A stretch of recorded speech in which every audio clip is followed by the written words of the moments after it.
Marido arrancou a peruca da esposa em público e a jogou no lixo na frente da amante. Mas, no meio de um jantar beneficente lotado num salão chique do Itaim Bibi, em São Paulo, Marcelo arrancou a peruca da própria esposa na frente de todo mundo e jogou no lixo como se estivesse se livrando de algo sem valor. Tinha empresário da Faria Lima, influencer, médico famoso, advogado, gente rica dos Jardins, casal bem apessoado e até repórter de coluna social ali dentro. O salão inteiro travou. Os garçons ficaram parados, com a bandeja na mão. A música pareceu sumir do nada e Patrícia ficou imóvel, de cabeça descoberta, debaixo de uma luz forte, com centenas de olhos em cima dela. E eu te falo uma coisa, presta atenção nessa história até o final, porque o que aconteceu depois virou assunto em São Paulo por muito tempo. Patrícia não chorou, não saiu correndo, não fez escândalo. Ela só levou a mão até a cabeça, respirou fundo e olhou em volta com uma calma que começou a incomodar mais do que qualquer grito. Porque tem mulher que, quando decide não quebrar na frente de quem quer vê-la destruída, vira uma presença impossível de ignorar. E no canto do salão, quase invisível para a maioria das pessoas, estava sentada uma senhora de blazer claro, postura reta e uma pasta grossa em cima da mesa. Quase ninguém reparou nela, mas ela não estava ali por acaso. Ela estava esperando exatamente aquele momento. Anos antes, Patrícia e Marcelo pareciam um casal de propaganda. Eles se conheceram ainda jovens, num evento de empreendedorismo na Vila Mariana. Se encantaram rápido, casaram cedo e começaram a vida num apartamento apertado na zona sul de São Paulo, com conta vencendo, pouco dinheiro e muita vontade de crescer. Depois nasceu a filha, Alice, e foi nessa fase que Patrícia começou a montar o buffet dela praticamente do zero. Cozinhava de madrugada, testava receita, respondia cliente, cuidava da criança, fazia planilha, corria atrás de fornecedor no Brás, pesquisava embalagem, montava cardápio. Marcelo aparecia bem, falava bonito, sabia convencer, fazia networking. Com o tempo, ele virou o rosto do negócio, mas quem segurava a estrutura de verdade era ela. O buffet cresceu. Saiu da cozinha pequena de casa, foi para um espaço alugado, começou a atender casamento em Moema, evento corporativo na Berrine, festa fechada em Alphaville, lançamento de marca na Vila Olímpia. Só que junto com o sucesso veio uma mudança que Patrícia sentiu antes de conseguir explicar. Marcelo começou a agir como se a empresa fosse só dele. O que antes era parceria foi virando controle. O que antes era construção dos dois virou posse, vaidade e segredo. Ele começou a chegar tarde, esconder conversa, sair com desculpa de reunião, virar o celular na mesa, sumir em horário estranho e responder demais quando ninguém tinha perguntado nada. Patrícia percebia. Mulher percebe. Às vezes demora para aceitar, mas percebe. Só que Marcelo não estava traindo ela só no casamento. Estava traindo também nos bastidores do negócio. E havia mais uma coisa pesada no meio disso tudo. A relação dela com a própria mãe. Dona Helena era desembargadora aposentada, mulher muito respeitada, firme, inteligente, dessas que não levantam a voz, mas enxergam longe. Desde o começo, ela desconfiou de Marcelo. Nunca fez barraco, nunca proibiu nada. Só dizia para a filha, com cuidado, que aquele homem gostava demais da imagem que passava e de menos da verdade que escondia. Marcelo percebeu isso cedo e decidiu agir. Aos poucos, ele começou a afastar Patrícia da mãe. Dizia que Dona Helena queria mandar em tudo, que se metia demais, que não aceitava ver a filha independente, que fazia pouco caso dele. Repetiu tanto isso em momentos tão cotidianos, no café da manhã, no carro, antes de dormir, no meio de uma discussão qualquer, que Patrícia foi se fechando. Sem perceber, deixou de visitar a mãe com frequência, parou de ligar, foi empurrando a relação para longe. Mesmo assim, Dona Helena continuou mandando cartas. Todo mês, sempre uma carta. Envelope simples, letra elegante, recado curto. Patrícia guardava todas sem abrir, até que numa noite de quarta-feira, 6 meses antes daquele jantar, tudo mudou.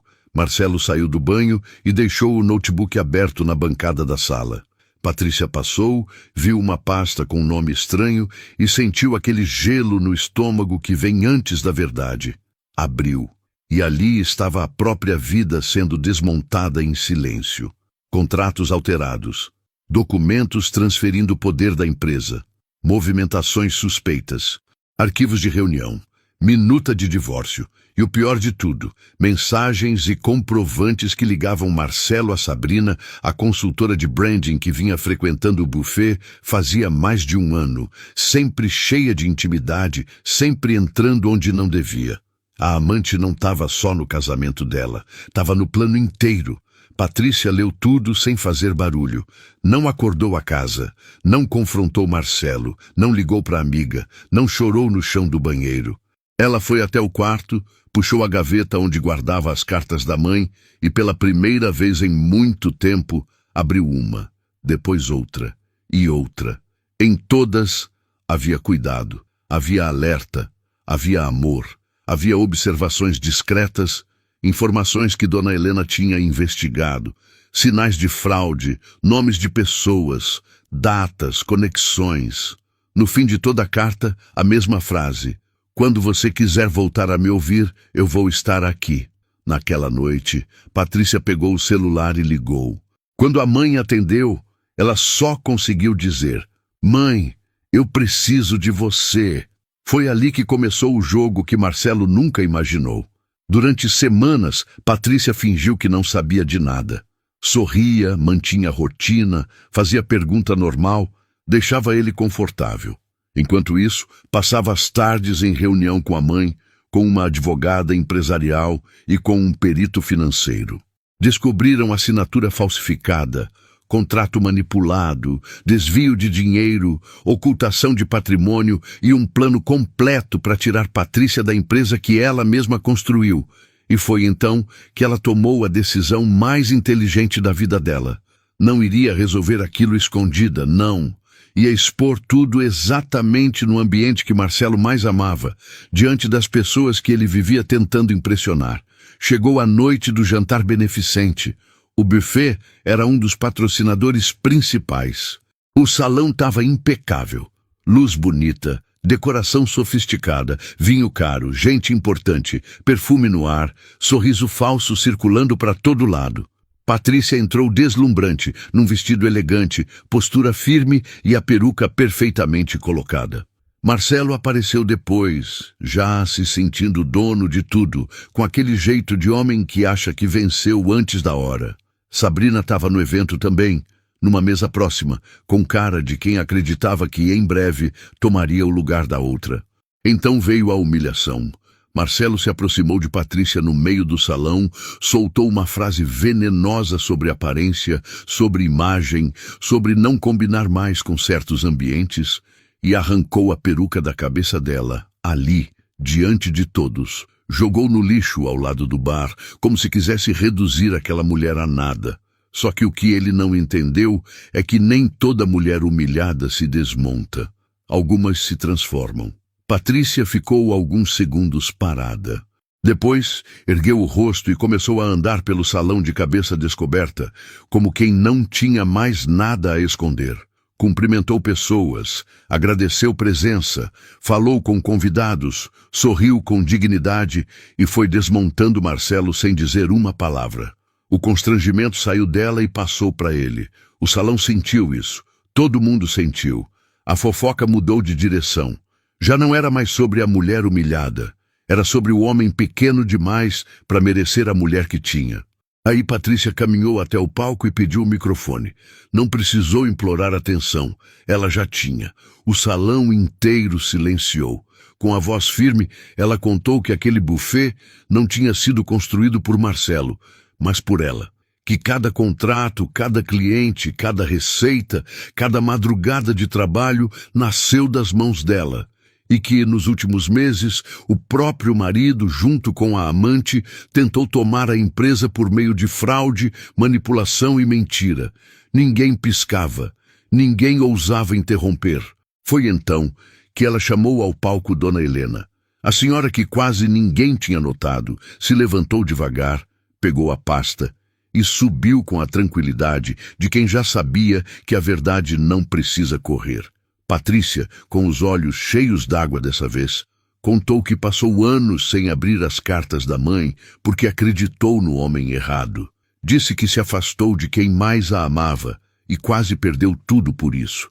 Quando terminou, Dona Helena abriu a pasta e apresentou diante de todos os relatórios, os documentos, as perícias e as provas. E falou uma frase que enterrou Marcelo em pé. Tem homem que se acha muito inteligente até descobrir que a mulher que ele tentou destruir voltou a andar ao lado da própria verdade. Marcelo perdeu a cor. Sabrina tentou sair, mas já era tarde. O salão inteiro tinha entendido quem era quem. Nas semanas seguintes, vieram os bloqueios, os processos, a reversão dos contratos e a queda completa da máscara. Marcelo desapareceu dos eventos, Sabrina sumiu do mapa e Patrícia retomou o controle da empresa. Meses depois, bem cedo, antes do trânsito pesado começar a tomar conta da cidade, Patrícia já estava na cozinha industrial do buffet em São Paulo, cabelo natural, rosto leve, sovando massa com as próprias mãos. A filha corria pelo corredor. Dona Helena tomava café num canto, quieta, presente. E naquele instante simples, sem plateia, sem lustre, sem humilhação, Patrícia entendeu de uma vez por todas que tem queda que não vem para te destruir. Vem para arrancar da tua vida quem nunca mereceu ficar e te devolver inteira para quem sempre te amou de verdade.